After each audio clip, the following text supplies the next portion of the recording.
Coffee కూడా మనది కాదమ్మా, కాఫీ మనది కదా. టీ కూడా మనది కాదమ్మా, ఇంకా భారతీయమైనది కాదు. నేను అవి తాగద్దు అనట్లేదు ఇప్పుడు, ఎందుకంటే తాగద్దంటే ఇప్పుడు అందరూ పూర్తిగా వాటిలోకి మునిగిపోయారు.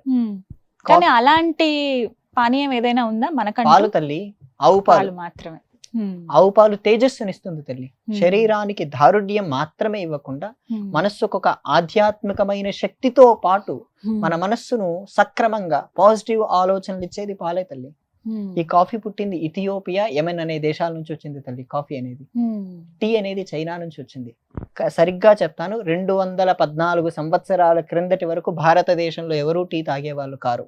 నేను ఛాలెంజ్ చేసి కూడా చెప్తున్నాను, 214 సంవత్సరాల క్రిందటి వరకు భారతదేశంలో ఎవరూ టీ తాగేవారు. ఫస్ట్ ఎవరు తీసుకొచ్చారండి? చైనా నుంచి తీసుకొచ్చారు. ఇక్కడ ఏంటంటే మన ఉత్పత్తులన్నీ, ఇక్కడ మన వ్యవస్థని సరిగ్గా సమూలంగా నాశనం చేయటం కోసం బ్రిటిష్ వారు, ఈస్ట్ ఇండియా కంపెనీ వారు ఒక సమూలమైన ప్రణాళిక వేశారండి.